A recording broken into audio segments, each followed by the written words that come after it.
AI, smarter models, superintelligence, AI, reasoning models, artificial intelligence, AI, artificial intelligence, AI world, AI, super intelligence, superintelligence, Open AI.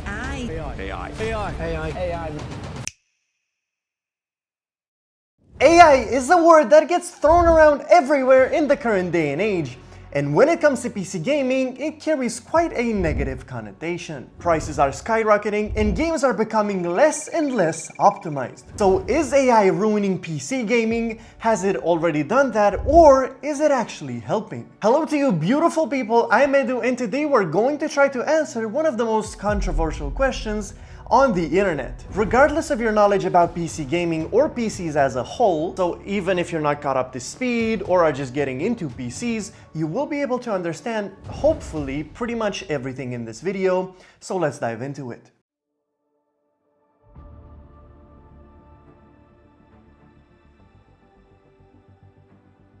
May 2016, Nvidia releases the GTX 10 series graphics card lineup. And by all existing means and purposes, this was the best GPU launch of all time. It holds sort of a legendary status in the PC building community, and that is genuinely for good reason. Graphics cards like the GTX 1050 and 1050 Ti on the low end were able to play pretty much anything in 1080p. And one of the most popular GPUs ever, the GTX 1066GB edition, was also a part of that lineup. The 1070, 1080, and then the undisputed greatest GPU that's ever been released, the 1080 Ti. The two reasons why this launch is held in such a high regard is number one, because of the uplift in performance over the GTX 900 series, and two, the most important thing, pricing. This launch offered insane gaming performance for a price that nowadays feels like something straight out of a fantasy book. Nvidia's GTX 1070, which was an absolute beast, released with an MSRP of $379. Nowadays, a 5070 has an MSRP of $549, which doesn't seem that much if you take inflation into account, but more on that later. What we can take away from this entire situation is that gamers, which are the main audience for these products, just loved the feeling of having a GPU that was very powerful and that also provided great value. The 1080 Ti, which was the flagship GPU of the generation, launched at an MSRP of $699. Can you even believe that? And you didn't really even need a 1080 Ti back then. Genuinely, pretty much everything ran on a 1060 almost like flawlessly. You could game, you could record, you could stream and not have to worry about anything at all at a very affordable price. Every game of that time ran very well on these GPUs. Titles like Wolfenstein 2, PUBG, Fortnite, For Honor, Call of Duty World War II, Outlast 2, Destiny 2, and just so many other popular games from that time, with some exceptions here and there, obviously, because they still couldn't run Crysis 3. And then we fast forward a year to a time where AI was staring us in the face, but we just didn't know it yet.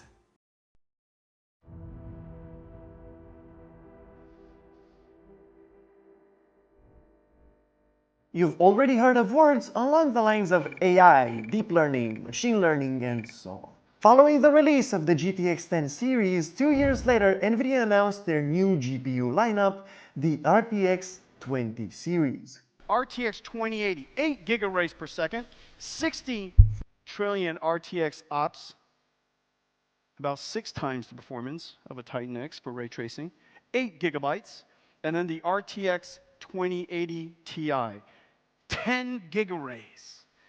I love gigaраys. 10 gigaраys. Shoot as many rays as you like. What? Go crazy, just shoot rays. Bro, what are you talking about, man? Up to this point, all of Nvidia's GPUs either had a GTX or a GT prefix in their name. But all of that was changed to RTX due to what was at the time, quote-unquote, a groundbreaking graphical enhancement. And I say that since this technology had existed, albeit on a much smaller scale, for decades, called ray tracing, and hence the name RTX. This is a technology where the game renders rays of light in real time. This gives games the opportunity to look incredible with realistic shadows and light that just nails that atmospheric depth when implemented correctly. I still remember how much Nvidia milked the Battlefield 5 ray tracing demo. Good times. Alongside these GPUs and ray tracing, one more technology was introduced which was DLSS, or Deep Learning Super Sampling. DLSS is something that you've most definitely heard about. It's NVIDIA's AI-based upscaling technology. In simpler words, say you're playing a game at 2560 by 1440 resolution, aka 1440p. When using DLSS, the GPU will render the game at a lower internal resolution. Say for example that out of all of those pixels from 1440p, the GPU is only responsible for rendering 1920 by 1080 pixels, aka 1080p. And the rest of the pixels are filled in by DLSS that uses a neural network to intelligently guess what those other pixels should look like. Back in 2018, nobody really cared about DLSS that much, since it wasn't supported in pretty much any game. And even the games that had support for DLSS, it didn't really have that big of a positive impact on performance. The loss in visual quality was never really worth it, and DLSS was simply regarded as NVIDIA's new prototype. It wasn't until 2020 when the second version of DLSS, that was called DLSS 2.0, got released. And following the release of the RTX 30 series this year, with even better hardware than before, and the new version of DLSS, the improvements were obvious to say the least. It still wasn't nearly as widespread as it is today, but it quickly became apparent that this might be a, quite literally, game-changing technology. The visual leap in quality was obvious, frames were much sharper, and glitchy artifacting happened way less than the first version. The support in games also grew exponentially, and practically every single new game had support for DLSS. But it wouldn't be until 2 years later that everything would change.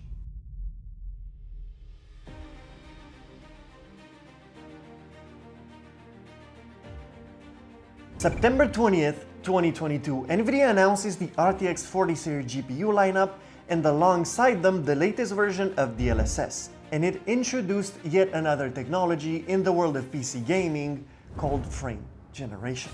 This is again an AI-powered process that creates entire frames from scratch and interpolates them between the frames that are actually rendered by the GPU. In theory, everything sounds great, right? Not so much. When I say that frame generation was terrible on release, that would probably be an understatement, but it got much better very quickly.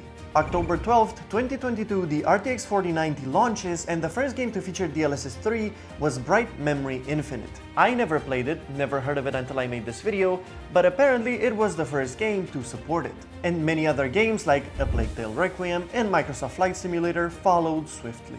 NVIDIA began to partner up with more and more game development companies to make sure that DLSS and frame generation would be implemented within their games. This was an obvious strategy to push people to buy more and more NVIDIA GPUs, and at this point I think that AMD is also important to finally mention. I haven't really done so because FSR, which is AMD's upscaling technology, came out on June the 22nd, 2021, almost 3 years after the initial release of DLSS. And AMD's journey throughout 2021 to today has basically been a game of catching up to NVIDIA, but more on that a little bit later. Ever since this point, though not immediately clear, games started to become more and more reliant on DLSS and frame generation to run properly. The Unreal Engine 5 game engine gets officially released on April 5th, 2022. Game developers started transitioning to UE5 more and more in the next 2 years, and with technologies like Nanite, a new way of rendering complex geometry, and Lumen, which is a real-time illumination system that is very easy to implement within games, I mean, what's there not to love? New tech that allows for games to look amazing with not a lot of effort. It's obvious why so many game developers strive to use UE5 for their games. But as with everything else in the world, there is always a trade-off. And in this case, it was the one thing that PC gamers arguably care about the most: performance. Nanite and Lumen seem like revolutionary technologies on paper, but the amount of raw horsepower needed to run them is very high. So, how do you fix that? On the one hand, you have great tech that is difficult to run, and on the other hand, you have, that's it, upscaling and frame generation. What if we were to combine UE5's tech, slap some DLSS and frame generation to fix the performance issues, and then call it a day? I mean, that just sounds wonderful. That's for sure going to work perfectly.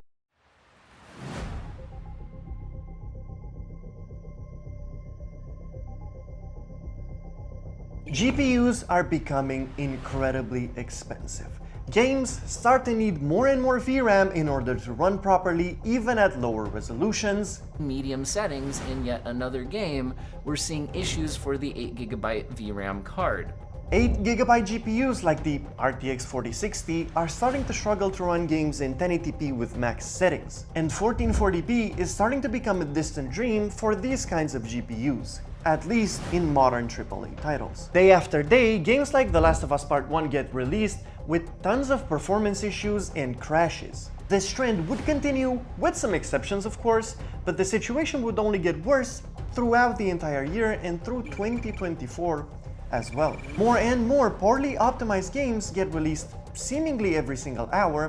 There's a new video on YouTube trashing on Nvidia and also on AMD in some cases for releasing yet another subpar consumer GPU with 8 gigs of VRAM at like over $300. Nvidia becomes the world's most valuable company, and at this point it's painfully obvious that Nvidia is no longer a gaming GPU manufacturing company. With the insane boom of AI, they became the best in the industry for producing hardware that AI needs to run on. The consumer gaming GPU market becomes practically their last priority. And so do we as gamers. And as if that wasn't enough, it's now the start of 2025 and the long-awaited RTX 50 series gets finally released. Remember the GTX 10 series that went down in history as the best GPU series release of practically all time? Well, the RTX 50 series will definitely go down as the absolute worst GPU series of all time. Calling it a disaster would genuinely be an understatement. False advertising saying that the 5070 has 4090 performance. Well, now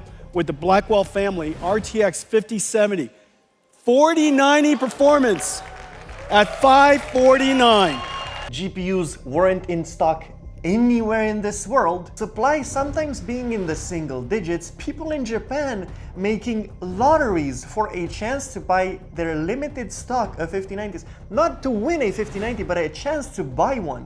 Just let that sink in for a moment. Calpers selling the GPUs at double or even triple the price, and even if you somehow got your hands on one of these GPUs, the driver issues seemed almost endless. The drivers have been unstable, and we've been able to replicate that. In one game, we had system crashes after enabling NVIDIA's frame generation, which is unfortunate since it marketed the 50 series on the back of MFG and fake frames. We had reboots loading into Cyberpunk, crashes and driver errors in Tomb Raider, and issues with screen distortion and artifacting. Random crashing, black screening, terrible performance in some games, and on top of all of that, the performance uplift from the 40 series to the 50 series was basically non-existent. Over on Team Red's side, AMD released the RX 9000 series GPUs that would later become their greatest GPU release. The situation basically reaches a boiling point, people are outraged, 5060s and 5060 Ti's stay on shelves and nobody buys them. The 8GB of VRAM situation is at its peak, and every single YouTuber out there is making video after video explaining and showing why these GPUs are not worth buying in the slightest. It's painfully obvious now that an 8GB frame buffer is no longer satisfactory beyond really the most entry-level products, which they can't cost more than $150 US. And since those products no longer exist, neither should 8GB VRAM capacities, especially discrete GPUs. Nvidia literally tried to hide the fact that the 5060 and the 5060 Ti 8GB existed by not sending out review samples even to the biggest tech channels on YouTube like LTT and Hardware Unboxed. Games are running like crap, new GPUs are worth a kidney, everybody is outraged, and then silence.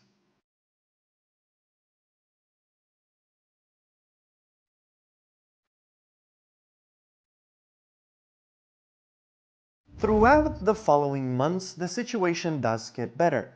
Drivers start to become more and more stable, GPUs become widely available, and prices start to go down more and more, but gaming is still in a rough spot. A very anticipated title, Borderlands 4, gets released, a game that was built in Unreal Engine 5, and the performance in this game initially was absolutely horrible.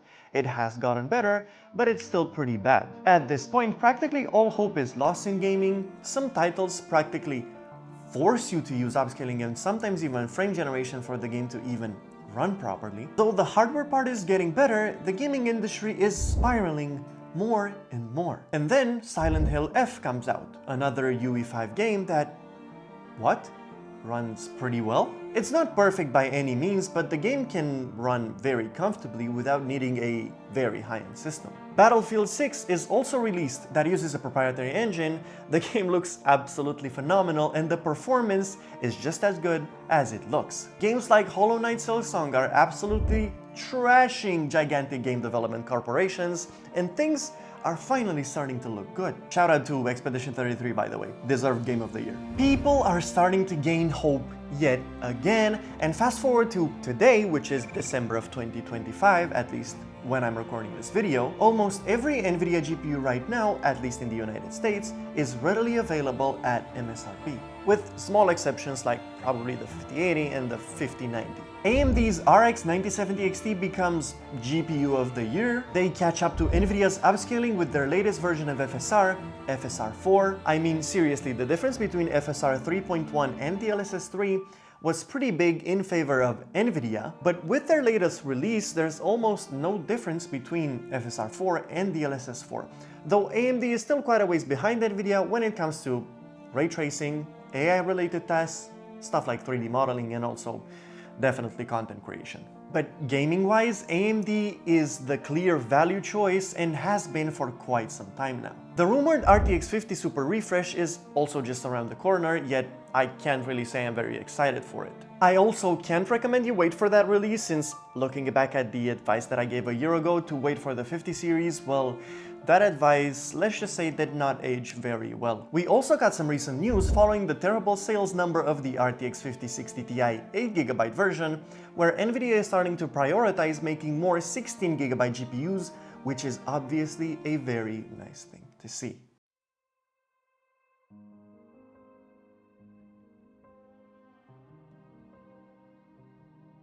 This part of the video might seem just a bit out of place, and frankly, there's what I believe to be a good enough reason for that. I initially wrote the entirety of the script, except for this part, back at the beginning of November, and I am now filming this somewhere around mid-December of 2025. In case you haven't been up to date with PCs or PC news in general, looking up RAM prices might genuinely give you a heart attack or something close to that. RAM prices have gone up between 250 to 400% depending on the country, but on average, prices are around 4 times higher than before. And this is due to massive companies bulk buying RAM for their endless data centers in order to basically just further their AI research in a multitude of different ways. AI requires an incredible amount of hardware, and though this fact isn't anything new, I believe that the current situation that we are finding ourselves in is definite proof of that. There are, or should I say were, 3 big companies that produce RAM chips. Those companies are Samsung, SK Hynix, and Micron. And all 3 of them still exist, but I say that because of Micron. After 29 years, Micron has officially decided to exit their consumer business brand known as Crucial, which I'm sure that most of you guys had already heard of. They will keep shipping consumer products until the end of February 2026, but after that, one of the 3 main companies that produce RAM for consumers is practically gone. I don't want to say forever, since you never know, but I do not see them making a comeback in the consumer market, at least within the next 5 years, since it probably doesn't make sense from a business perspective to do that. And I can't blame them. You see, a company's main objective is to make as much profit as possible. And they can for sure do that in the most efficient way by selling their product to other businesses in bulk and only focusing on that. I mean, think about it. Financially speaking, it's no wonder that this happened, but it is still very worrying for us, the consumers, the gamers who want a game, who want some RAM, who need some RAM. And if Micron decided to do this, then what's stopping companies like Samsung and SK Hynix from doing the exact same? This entire situation is scary and almost feels like the beginning of the end, since RAM is practically the first layer of the surface here. SSDs have followed or are still following in RAM's footsteps when it comes to pricing, depending on when you're watching this video, due to the exact same reason. And don't forget that graphics cards, like the NVIDIA, AMD, or Intel GPU that you also have in your PC, needs RAM, and more specifically VRAM, for them to exist in the first place. And if a company worth $5 trillion, which is unbelievable to even say out loud, such as Nvidia, cannot get their hands on these VRAM chips, then nobody can. It is as simple as that. That is basically just a rumor, we don't know for sure though. And if that happens, then GPUs will also surge in price, and by this point I believe that the picture has been well painted, or at least I'd hope so. I will continue to stay optimistic about this entire situation and hope that us, as consumers, still have a place to hope and dream of affordability when it comes to practically any form of computing. Though there's a fog of uncertainty laid across the entire consumer market, I still choose to hope. It is unclear whether the question, did AI ruin gaming, can be answered today. Tools that should have helped not just game developers but consumers as well have become a way for game companies to cut costs and at the same time quality. But what we can say for certain now is that AI changed gaming forever. Will we continue to see poorly optimized games? Even more lack of innovation? Will the battle of who owns the greatest AI models continue? Will PCs become more and more unaffordable to the point where it would simply be unrealistic to even own one? I believe those are questions that only time will have the answer to. And with all that being said, have yourselves a very innovative and viverro day.